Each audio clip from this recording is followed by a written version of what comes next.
आज की ताज़ा खबर।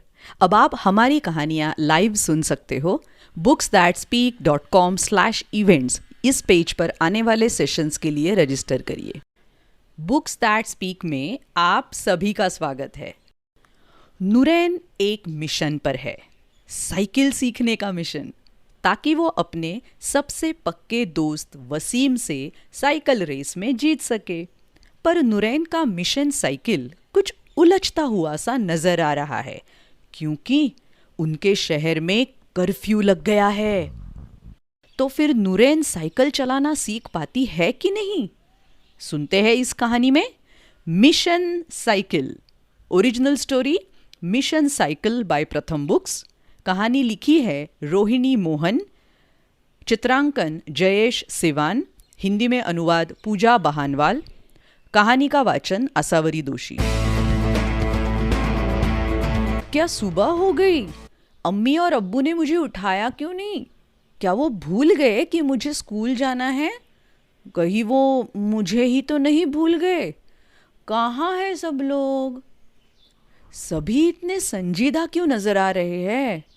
अम्मी, अब्बू, दादू, नानी, सबके सब। नूरैन, तुम अपने आप उठ गई? अम्मी ने कहा। मैं अम्मी के करीब चली गई। अम्मी, आज क्या इतवार है? मैंने पूछा। मेरी अम्मी स्कूल में टीचर है, वो बच्चों को विज्ञान पढ़ाती है और हम ज़्यादातर साथ में चलकर स्कूल जाते हैं। नहीं नूरी, आज स्कूल की छुट्टी कर दी गई है, उन्होंने कहा। ओह, मैंने निराश होने का नाटक करते हुए कहा, पर असल में तो मेरे मन में लड्डू फूट रहे थे। मुझे लगता है कि अब मुझे वसीम के घर जाना चाहिए खेलने के लिए। वसीम और मैं दोनों ही दूसरी जमात में पढ़ते हैं, पर हमारी कक्षाएं अलग अलग है। हम बचपन से ही एक दूसरे के पड़ोसी हैं। हमने बहुत सारी छुट्टियां एक साथ गुजारी है, खेलते हुए, सेब के पेड़ों से लटकते हुए और गुलाब की क्यारियों से चिल्लाते हुए। हम तब तक खेलते थे जब तक हमारे घर वाले हम पर चिल्ला ना पड़े। और एक कमाल की बात बताऊं, हमने साथ में 14 खेलों का आविष्कार भी किया है। वो मेरा सबसे अच्छा दोस्त और प्रतिद्वंद्वी है। अब्बू ने मुझे दूध और उसमें डुबोकर खाने के लिए चोची वोर का एक टुकड़ा दिया। ये कश्मीरी रोटी वसीम के परिवार की बेकरी से आई है और इसमें खसखस का लजीज स्वाद है। मुझे ये बहुत पसंद है। नूरी, वसीम के यहाँ जाने का कोई फ़ायदा नहीं, अब्बू ने कहा। वो अपनी अम्मी के साथ थोड़े दिनों के लिए जम्मू गया है। टीवी पे न्यूज़ आ रहे हैं। Protest in Kashmir, security forces have been deployed to bring the situation in control, chaos remains for the next few, ऐसे कुछ। आज का समाचार बहुत डरावना लग रहा है। नानी ने टीवी की आवाज़ बढ़ाई। अम्मी, अब्बू, दादू और नानी आपस में बिना किसी शब्द के बहुत कुछ कह रहे हैं, जिन्हें मैं शायद ही कभी समझ पाऊं। बात करते हुए अम्मी की त्योरियां यूं चढ़ी हुई है मानो दो बड़े प्रश्न चिन्ह। अब्बू अपना सिर हिलाते हुए होठ सिकोड़ते हैं। दादू कुछ अक्षरों को धीरे धीरे बुदबुदाते हैं। कर्फ्यू। वे सभी बहुत चिंतित नजर आ रहे हैं। पर वसीम जम्मू क्यों गया है? कुछ दिन पहले स्कूल से वापस आते हुए वसीम ने कहा था कि हम दोनों को साइकिल चलाना आना चाहिए। चलो 1 महीने में सीखते हैं, फिर हम स्कूल जाते हुए मुकाबला करेंगे, ठीक है? ओह, हो सकता है वसीम जम्मू अपने चचेरे भाई रफीक से साइकिल चलाना सीखने गया हो।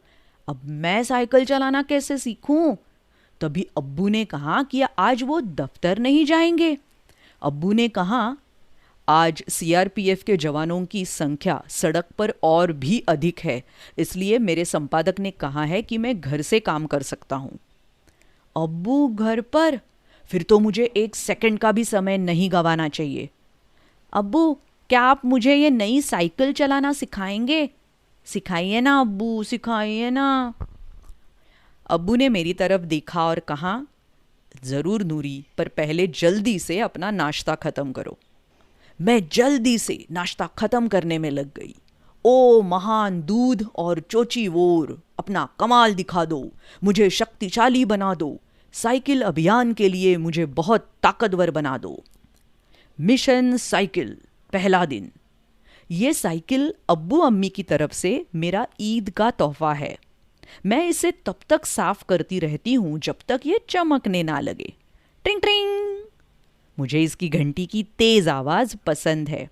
अब्बू, नानी कहती है, नूरी क्यों चिल्ला रही हो? अब्बू जरा देर के लिए बाहर निकले हैं, बाहर का हालचाल जानने। पर अब्बू ने मुझे साइकिल सिखाने का वादा किया था।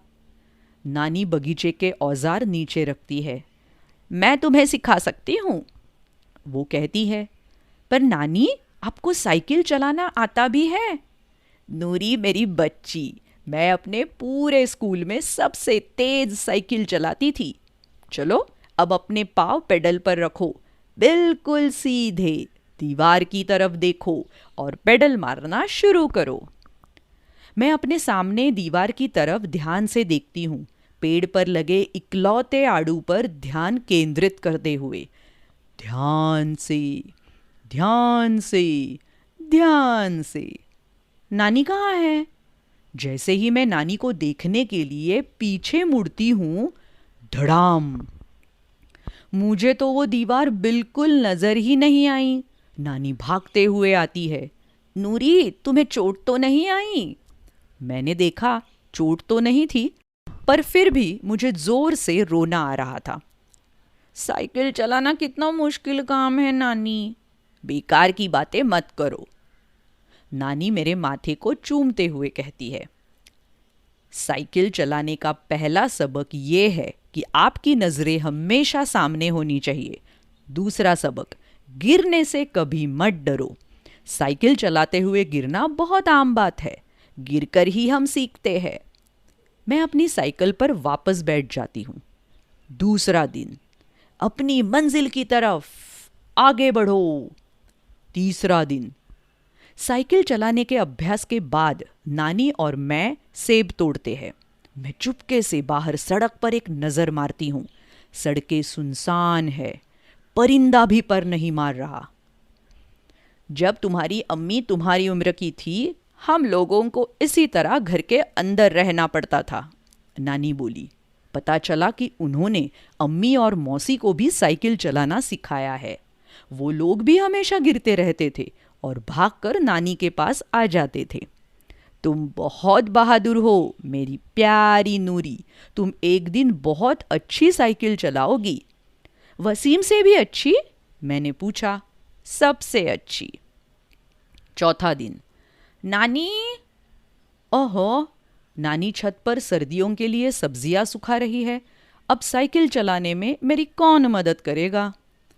मैं सिखाऊं? अखबार पर नजरें गड़ाए हुए दादू ने पूछा। दादू का इस वक्त घर पर होना काफी अजीब था, पर साथ ही साथ बहुत मजेदार बात भी थी। दादू, आप अपने दोस्तों के साथ सैर पर नहीं गए? नहीं जा सकता, कर्फ्यू लगा है ना। बेहतर होगा कि मैं अपनी पोती के पीछे भागकर ही थोड़ी कसरत कर लूं। मैं अपने आप को आड़ू देखने के लिए दोबारा तैयार करती हूँ और पूरी कोशिश करती हूँ कि गिरने पर ध्यान बिल्कुल ना दूं। पर फिर दादू मुझे एक खतरनाक सुझाव देते हैं। वो पिछले पहिए के साथ जुड़े ट्रेनर पहियों को निकालना चाहते हैं। ठन ठन। क्या मैं सचमुच महज 2 पहियों पर साइकिल चला सकती हूँ? यह तो बिल्कुल सर्कस के जैसा होगा। जब मैंने ये बात दादू से कही तो वो ठहाके लगाकर हंसने लगे। सड़क पर हर कोई ऐसा ही करता है नूरी, उन्होंने कहा। तुम्हें बस अभ्यास करना है। कुछ औजारों का इस्तेमाल करके मैंने और दादू ने वो छोटे पहिए निकाल दिए। 5वां दिन, आहा। 6ठा दिन, हमारा अभी भी बाहर जाना मना है। क्या ये दरवाज़ा ऊंचा होता जा रहा है क्या? मैं अम्मी से पूछती हूँ। 7वां दिन, मैं घर पर ऊब गई हूँ, मैं स्कूल जाना चाहती हूँ। दरवाज़ा खोलो, खोलो दरवाज़ा। काश मैं तुम्हें बाहर ले जा पाती, अम्मी बोली। काश तुम्हें ये सब ना देखना पड़ता। 8वां दिन। दादू, ये कर्फ्यू क्या होता है? मैंने पूछा। दादू परेशान हो जाते हैं। जब सरकार हमसे कहती है कि हमें बाहर नहीं जाना चाहिए क्योंकि बाहर जाना सुरक्षित नहीं है, उन्होंने कहा। मुझे अपने दोस्तों की याद आ रही है, मुझे अपने शिक्षकों की भी याद आ रही है। काश मैं बाहर जा पाती। हमें और कितने दिन घर पर रहना पड़ेगा? मैंने पूछा। मुझे नहीं पता नूरी, दादू ने आह भरते हुए कहा। बड़े लोगों को ये कहना बिल्कुल अच्छा नहीं लगता। मुझे नहीं पता, लगता है मामला बड़ा गंभीर है। मुझे दादू को इतना उदास देखना बिल्कुल अच्छा नहीं लगता, इसलिए मैं खड़ी हो जाती हूँ। ठीक है, बहुत हो गया आराम, चलो मुझे वसीम को रेस में हराना है। 10वां दिन। अब अम्मी की बारी है। वो मुझे सही तरीके से ब्रेक लगाना सिखाएंगी। हम सारी दोपहरी खूब अभ्यास करते हैं। जब चाय के समय दादू और नानी बाहर आते हैं, मैं अपना कौशल दिखाने के लिए तैयार हो जाती हूँ। तभी हमें जोर से एक आवाज सुनाई देती है, काबूम काबूम। लोग चिल्ला रहे हैं। हम क्या चाहते? अगला शब्द मैं जानती हूँ, आज़ादी। मेरी आंखों में जलन हो रही है। अम्मी मुझे अपनी गोद में उठाती है और हम घर के अंदर भाग आते हैं। भोजन कक्ष में हम सभी एक दूसरे के करीब गोलाकार में बैठते हैं। सभी खांस रहे हैं। अम्मी, वो क्या था? मैंने पूछा। अम्मी मुझे गले से लगा लेती है। बाहर लोग लड़ रहे हैं मेरी बच्ची। वो मेरी आंखें पोंछती है। मुझे एहसास होता है कि मेरी आंखों से पानी आ रहा है, उनकी आंखों से भी। जब भी ऐसा हो तो तुम अपना रुमाल अपनी नाक और मुंह पर रख लिया करो, ठीक है? मैं अपना सिर उनके और करीब कर लेती हूँ। मैं थकी हुई हूँ और डरी हुई भी, पर सभी डरे हुए हैं। मुझे नानी के वो शब्द याद आते हैं जो उन्होंने साइकिल सिखाते हुए पहले दिन कहे थे, मुझे बहादुर बनना है। 11वां दिन। अगली सुबह अब्बू मुझे जगाते हैं। उठ जाओ आलसी बच्ची, आज मैं तुम्हें सिखाऊंगा। क्या ऐसे समय में साइकिल चलाना सुरक्षित है? मैंने पूछा। मैं वादा करता हूं कि अगर कुछ भी होता है तो मैं तुम्हारा ख्याल रखूंगा, ठीक है? मैंने अभी सुना है कि वसीम कुछ ही दिनों में वापस लौट रहा है। क्या तुम रेस के लिए तैयार नहीं होना चाहती? मैं अब्बू के सामने साइकिल चलाती हूँ, ठीक उसी तरह जैसे दादू, नानी और अम्मी ने मुझे सिखाई है। मैं साइकिल मोड़ना सीखती हूँ और साइकिल चलाते हुए 8 की संख्या बनाती हूँ, बिना अपने पाँव जमीन पर रखे। जैसे ही मैं अकेले साइकिल चलाते हुए ऊबने लगती हूँ, वसीम घर वापस लौट आता है। चलो शुक्र है। अब्बू मुझे बताते हैं कि सेना ने कुछ घंटों के लिए कर्फ्यू हटा दिया है और वसीम की अम्मी श्रीनगर वापस आ गई है। वसीम हमारे घर आता है और साथ में टोकरी भरकर लाता है खूब सारा चोचीवोर जो उसके अब्बू की तरफ से है। मैं उसे वही आड़ू देती हूँ जिस पर मैं मिशन साइकिल के दौरान ध्यान लगा रही थी। मैं उसे सुरक्षित देखकर बहुत खुश हूँ। जाओ अपनी साइकिल ले आओ वसीम, मैं कहती हूँ। वसीम उदास दिख रहा है। मैंने उसे गली में छोड़ दिया था और मेरी साइकिल लड़ाई के दौरान टेढ़ी मेढ़ी हो गई।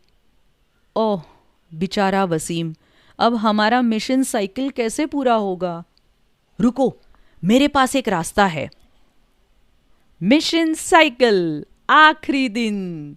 मैं वसीम को डबल सीट ले रही हूँ। तो बच्चों, कैसी लगी ये प्यारी सी कहानी अपने कश्मीर के वादियों की? कमेंट सेक्शन में मुझे ज़रूर बताइएगा। और ऐसी बहुत सारी कहानियाँ सुनने के लिए बुक्स दैट स्पीक इस चैनल पर ज़रूर आइएगा, यूट्यूब पर और अलग अलग पॉडकास्टिंग चैनल्स पर। Website www.booksthatspeak.com।